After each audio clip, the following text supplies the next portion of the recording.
Hello all, I'm Jitwan Sharma. Welcome to my presentation for assignment 3 for the course Human and Computer Interaction, Comp 482. Today I will be presenting my project, which is the video rental store system. So we will be covering topics to go from the journey from the ideation to the implementation of the system itself.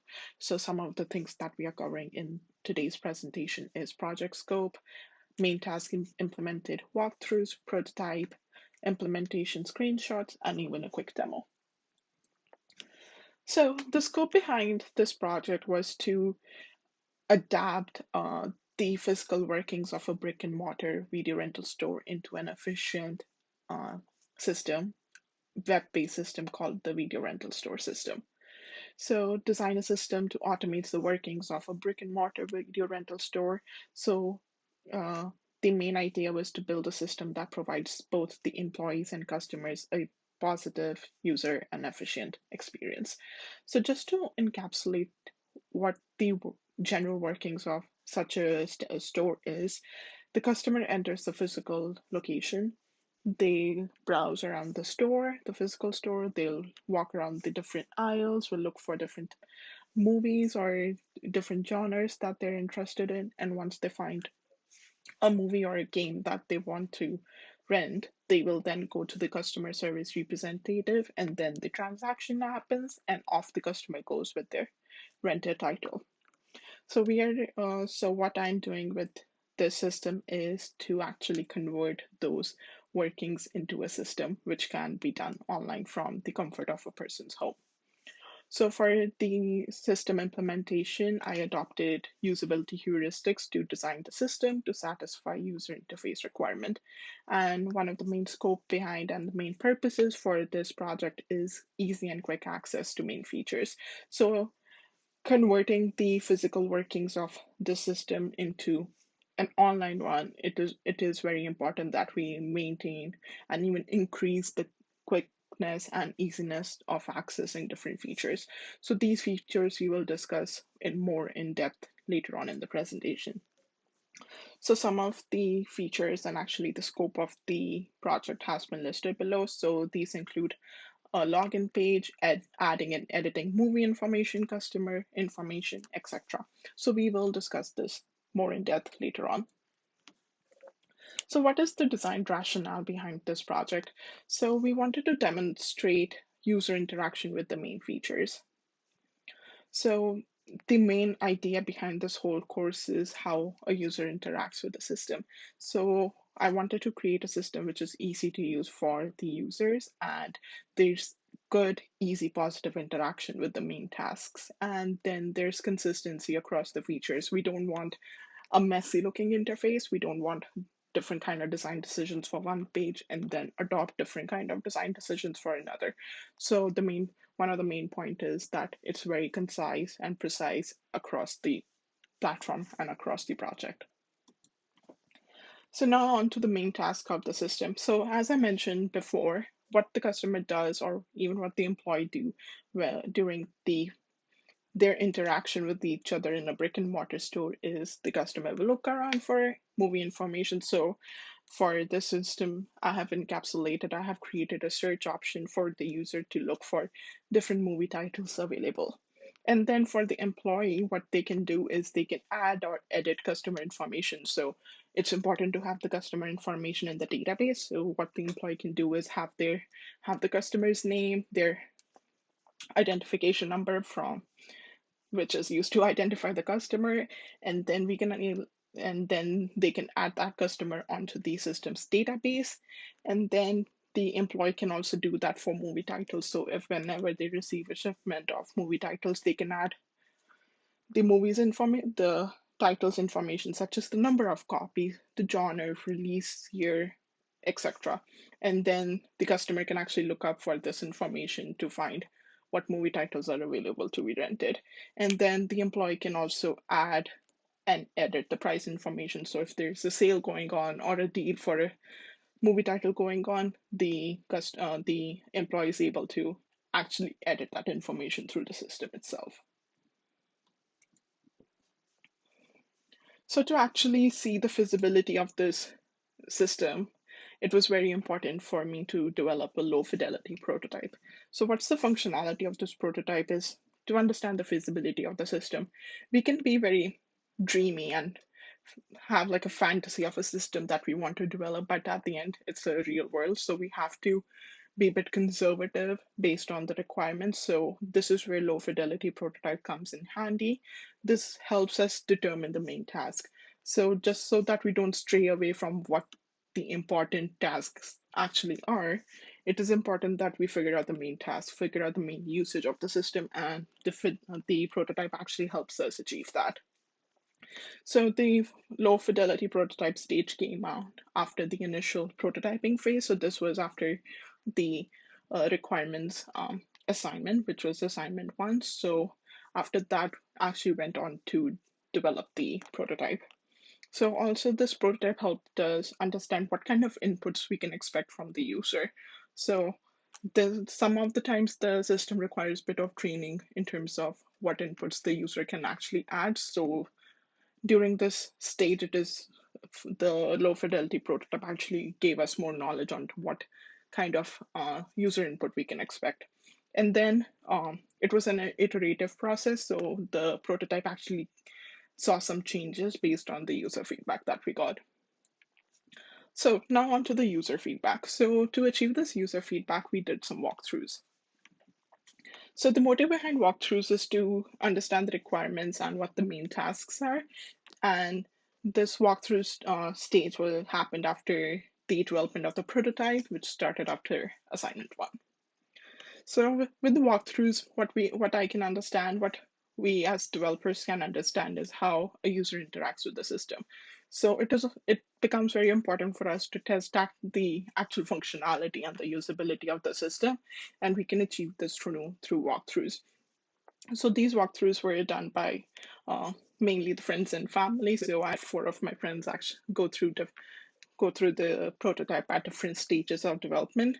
So they were provided with the prototype. At first, they were given a very general gist of the system in it itself, and then once the development started, they were provided with different stages of the prototype itself, and then we're asked to go through it. And then through the walkthroughs, we noticed the user's behavior with the interface itself, and that helped us make some tweaks and changes into the system. So this system was developed using the IntelliJ IDE Community Edition. So this is a free-to-use Java development environment, and then we use Java. I use Java for this system uh, because of its object-oriented paradigms and the functionalities. And also there's a lot of different libraries that that I actually ended up importing. So using different kind of external Java libraries to create like a graphical user interface to actually help understand and create like a okay looking and actually functioning user interface for the system. So now onto the screenshots here. So I'll actually do a quick demo. So I just just attach like screenshots as it is, but with the demo, I will actually go through the inputs and what the user can expect. But once you build this project, you actually get to log in, and then you would get the message that you have entered the system. And then from that, you can see different options. So that would be items, customers, search option, new rental, etc. So the first thing is adding and editing items. So this is a very important functionality for an employee.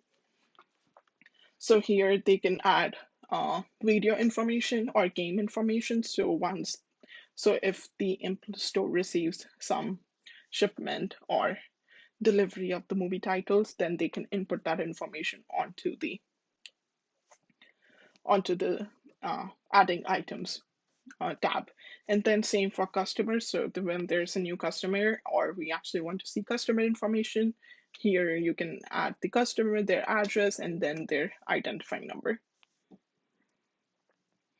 So now, for both customers or for the employees, maybe they want to search up customers. So here, if they want to search a customer, they can add the customer name, or if they want to get more information about the item, then they can add the item information.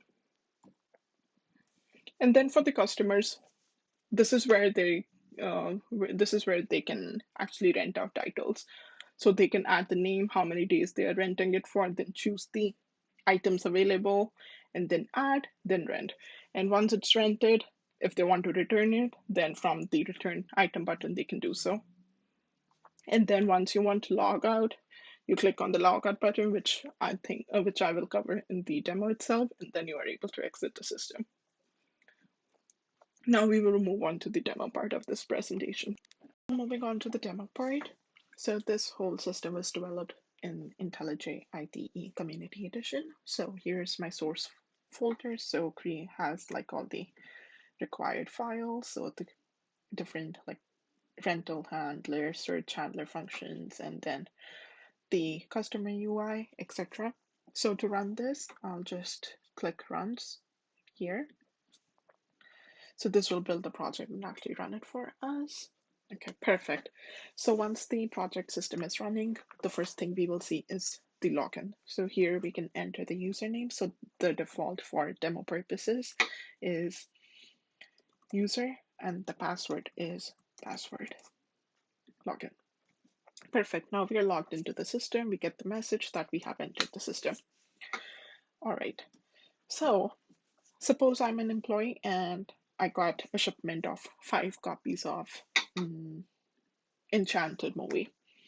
So let's add the information. So we have selected the video title. So it already says that we have some copies. So just for the demo purposes, I will remove this item.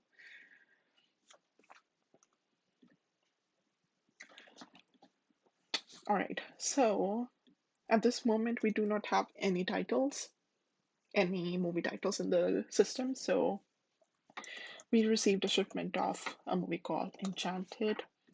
Price group. So the price group 1 is $50, price group 2 is 100, price group 3 is $150.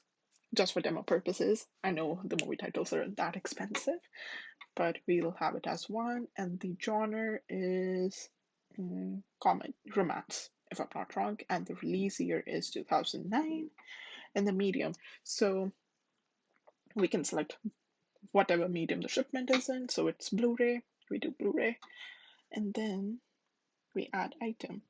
So now here, how many copies? So popped in this message just to input. So it's a nice like user interface design decision I think that I took with this one. So we received 10 copies. 10 copies. So now you see that we have 10 copies of Enchanted. So if I click on Enchanted and then item info, it gives me the genre, release year, the medium, and then how many copies we have. Perfect. So now we go back to customers. We do not have any customers added in the system yet. So let's say we have a customer named Jane. She lives in 123 Street, and her identification membership number is 123 itself. So I added this like a nice to have feature, so we can have them like what kind of like what's their preference, what they usually go for. So Jane goes for romance. And then we have added Jane. Let's add another Michael. He lives in 456 Street. Their identification number is 456 and they like action. So while clicking on Jane, I can see info and it says that they haven't rented any items yet. And same for Michael, no items rented yet. And then we can also edit their information. And the good thing is the error messages actually kind of directs you on how to proceed with the system itself, because I didn't select any of the customer. It says that we actually haven't selected any customer to get their information. So now we have Jean and Michael inputted in our system as customers. Then we have 10 copies of Enchanted on the system as well. Search. So suppose I'm an employee and I want to see Jane and her information. So I'll just input Jane, search customer, I get there. And I actually see that how many items they've rented as well. Now let's see about the item itself, enchanted search item. All right, so we have like 10 copies and then the information as well. Now I'm Jane and I want to actually rent out enchanted. So with the search function, we are able to see the titles and what are available. And with the new rental option, we are actually able to select item here. And then, oh, here should be the customer information. So I am Jane and I will be renting it for 5 days. And I want to rent enchanted, then I'll add it to cart, $50, and then I'll rent it. Rental processed. All right, so let's actually go back and see if it actually went through. So customers, Jane, and then info, and I can see that Jane has rented enchanted. And for the search, let's see what comes up when we can see Jane has rented. And then with the item, we again see enchanted and its information. All right. Now 5 days have passed away. We want to return an item. So I go on to click return item, but we haven't made any selection actually. So Jane. Again, we haven't told them what actually item that we are returning. So we actually go back to the rented list and we see that Jane has rented enchanted, and then we click here and then we return and we see there's nothing rented and there's nothing actually to return. So via the new rental tab, we are able to list the rented items and then the return items. And when we go back to customer, let's see if it changed the rental information for Jane. And yes, it did. So there's no rented items for Jane. So this kind of encapsulates the demo and different functionalities provided with the system. And then once you want to log out, actually one thing to, so what if we want to edit a price group? So as we said, price group 2, let's say it's a bit expensive. So we will say price group 2 and we will change its value to maybe $60. Perfect, it's been edited. And then we will see get list of all. So we have enchanted. So once an item has been rented, we want to remove it from the available number of copies. So we see there's 10 available copies and suppose someone has rented it. So we do remove item. And then we get a prompt that are we sure that we want to remove enchanted? We said yes. And then we either get an option to remove all the units for this item or just a specific. So for the specific, you just need to input number 2. Now we have 9 available. And we can do the same to remove all instances of this movie title. So this was the whole movie rental system derived from the user requirements and the prototyping we did with the course human computer interaction. So this kind of covers what we should expect from a video rental store system. But this system has some quirks, but with improvements and future work, it can be a very important and a very useful tool. But at this moment, this prototype provides us with ample information on what different functionalities we require, what those functionalities do, and their interaction with the user. And for the final part of the demo, we will just log out. We say, we're good to exit the system, okay? And off we go. Thank you so much for watching my presentation on this demo.